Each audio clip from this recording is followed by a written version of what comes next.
ज्यावेळी समुद्र मंथन झाले त्यात सृष्टीशी निगडीत सर्व महत्त्वपूर्ण गोष्टींची निर्मिती झाली. परंतु त्याच वेळी समुद्र मंथनातून हलाहल विष देखील बाहेर आले.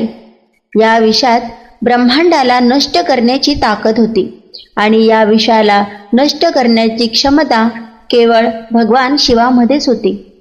त्यामुळे त्यांनी हे हलाहल विष प्राशन करून ब्रह्मांडाला वाचवले. पण विष प्राशन केल्यामुळे त्यांचा कंठ निळा झाला व संपूर्ण देहाचा दाह होत होता. वैद्यांनी भगवान शिवांना संपूर्ण रात्र जागून काढण्याचा उपाय सांगितला.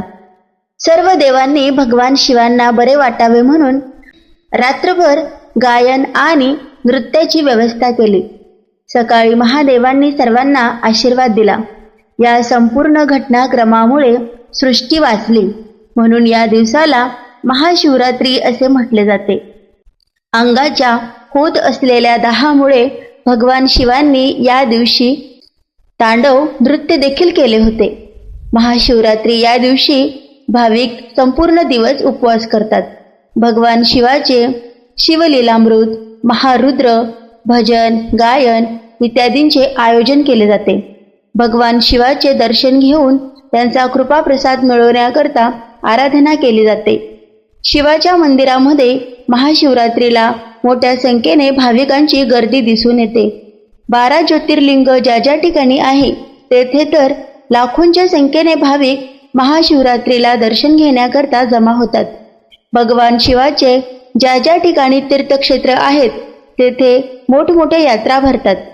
शिवशंकराला 108 बेल वाहून शिवनामावली देखील उच्चारली जाते.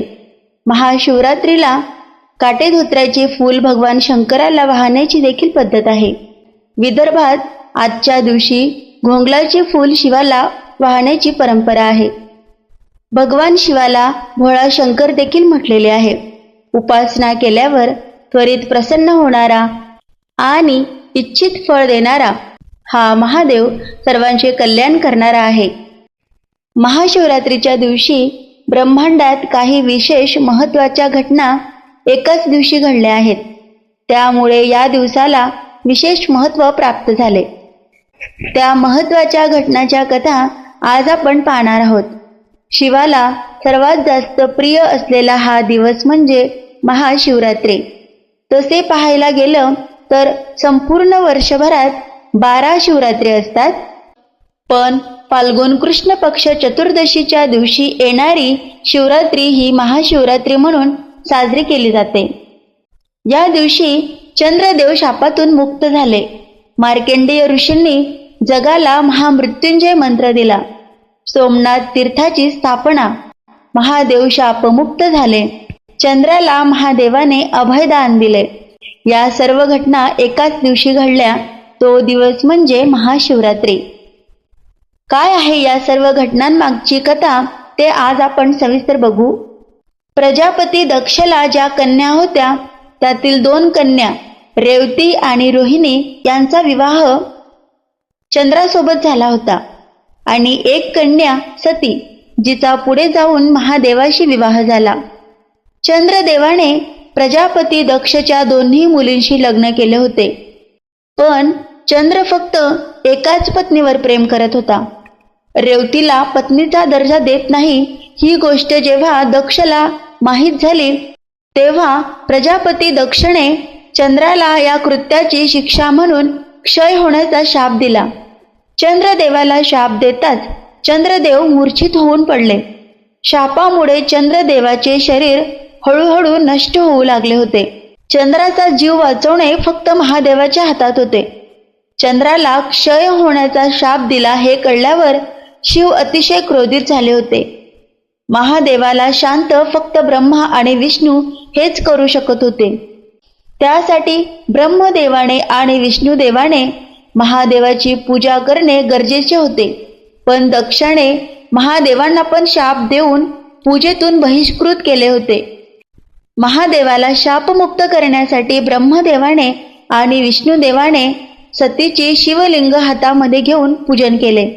त्यामुळे महादेव शापमुक्त झाले व त्यांचा क्रोधही शांत झाला. महादेव शापमुक्त झाले तो दिवस फाल्गुन कृष्ण पक्ष चतुर्दशी म्हणजे महाशिवरात्रीचा दिवस होता. इकडे नारद मुनींनी सतीला सांगितले की चंद्रदेवाला अकाली मृत्यूपासून वाचवायचे असेल तर मार्तंडेय ऋषींकडून महामृत्युंजय मंत्र घेऊन त्यांचे पठण केल्यास चंद्रदेवाला अकाली मृत्यूपासून वाचवता येईल. पण मार्तंडेय ऋषींनी महामृत्युंजय मंत्र सार्वजनिक केला नव्हता. मार्तंडेय ऋषींनी त्यांचा अकाली मृत्यू टाळण्यासाठी हा मंत्र तयार केला होता. महादेवाने त्यांच्या तपश्चर्येवर प्रसन्न होऊन त्यांच्या मंत्राला महामृत्युंजय मंत्र म्हणून मान्यता दिली होती व वरदान दिले होते की जो भक्त महामृत्युंजय मंत्राचे नियमित पठण करेल त्याचे अकाली मृत्यूपासून रक्षण होईल. महामृत्युंजय मंत्राला मान्यता मिळाली तो दिवस पण महाशिवरात्रीचा होता. सतीने मार्तंडेय ऋषींकडे महामृत्युंजय मंत्र मागितला असता चंद्रदेवाचे प्राण वाचवण्यासाठी मार्तंडेय ऋषींनी महामृत्युंजय मंत्र सार्वजनिक केला. तो दिवस महाशिवरात्रीचा दिवस होता. महामृत्युंजय मंत्राच्या प्रभावाने चंद्राचा अकाली मृत्यू टळला. महादेवाने चंद्रदेवाला दर्शन देऊन चंद्राला त्याच्या कृत्याबद्दल समज दिली आणि चंद्राची चूक ही क्षमेयोग्य नाही, त्याला शिक्षा ही भोगावी लागेल. दक्षाचा शाप संपूर्ण नष्ट न करता त्याच्या शापाची तीव्रता कमी होण्यासाठी महादेवाने चंद्राला आपल्या मस्तकावर धारण केले. चंद्राचा शाप ही सृष्टी असेपर्यंत तसाच राहणार. दर महिन्याच्या 15 दिवस चंद्र क्षय होत जाणार आणि पुन्हा 15 दिवसात पूर्णत्वात येणार असे महादेवाने सांगितले. अमावस्या व पौर्णिमा हा चंद्रदेवाला दिलेला शाप अजूनही आहे. चंद्राचा जीव वाचला व महादेवाने त्याला आपल्या मस्तकावर धारण केले. तो दिवसही महाशिवरात्रीचा होता. ज्या ठिकाणी चंद्रदेवाला जीवदान मिळाले त्याच स्थळी सोमनाथ तीर्थाची स्थापना झाली. तो दिवस महाशिवरात्रीचा होता. शिवपुराणात एक कथा सांगितली जाते. एकदा पार्वतीने परमेश्वर शिवशंकरांना विचारले, असे कोणते श्रेष्ठ तसेच सरळ व्रतपूजन आहे ज्यामुळे मृत्यूलोकातील प्राण्यांना तुमची कृपा प्राप्त होईल? उत्तरादाखल शंकराने पार्वतीला शिवरात्रीच्या व्रताची कथा सांगितली.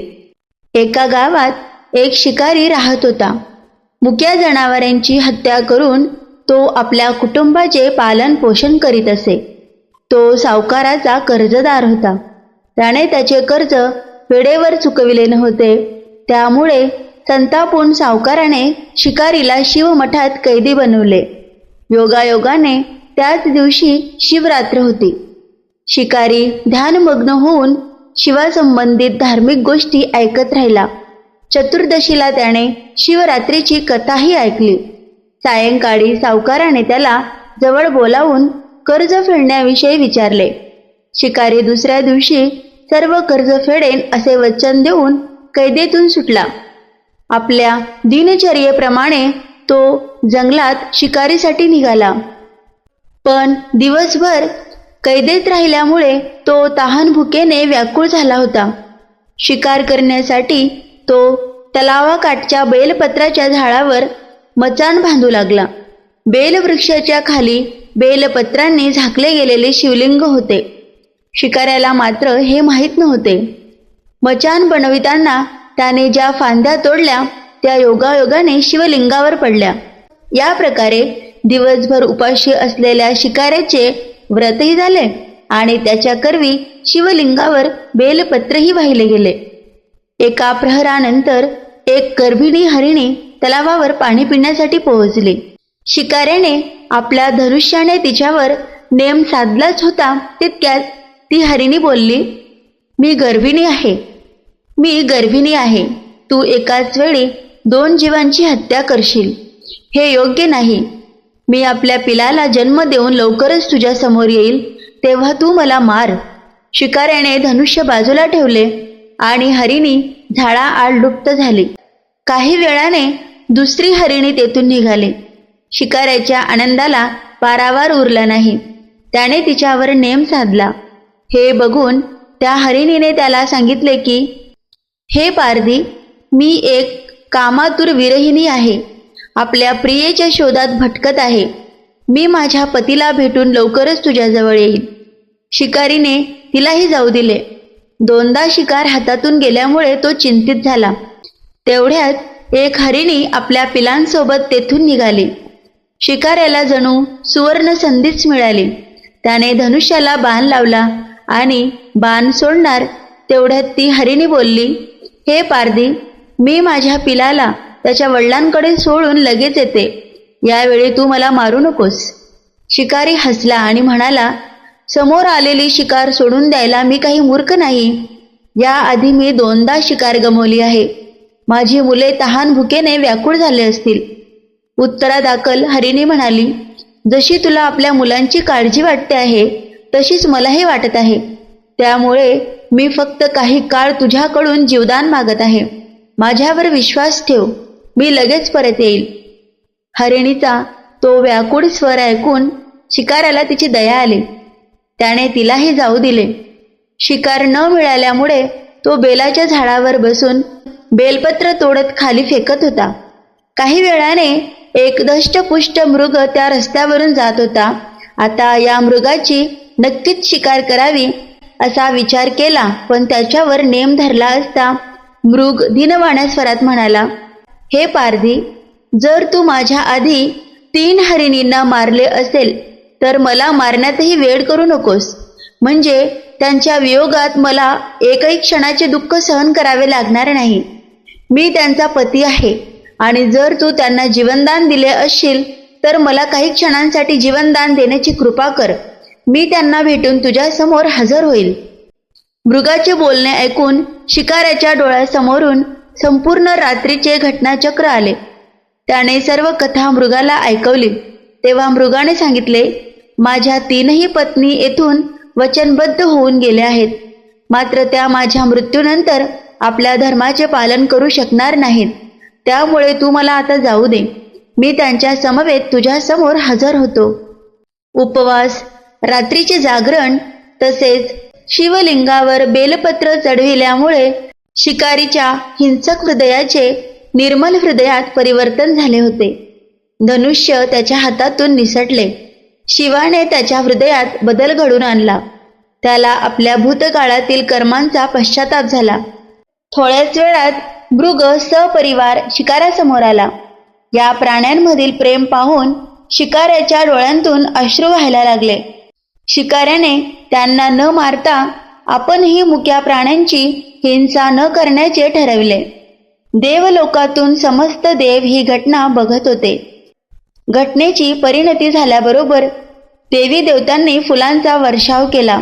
तेव्हा शिकारी तसेच मृग परिवाराला मोक्षप्राप्ती मिळाली. देवाधिदेव महादेव हे सर्व पाहून हरणावर व पारध्यावर प्रसन्न झाले. त्यांनी त्या सर्वांना कृपा आशीर्वाद दिला. सर्वांचा उद्धार केला. हरिणीला मृग नक्षत्र म्हणून व पारध्याला व्याघ्र नक्षत्र म्हणून अवकाशात नेहमीकरता स्थान दिले. हा प्रसंग ज्या समयास घडला तो दिवस महाशिवरात्रीचा होता. महादेवाचे महाशिवरात्रीला काही विशेष आशीर्वाद प्राप्त आहेत. महाशिवरात्रीचे व्रत जे पुरुष करतील त्यांच्या सर्व इच्छा पूर्ण होतील.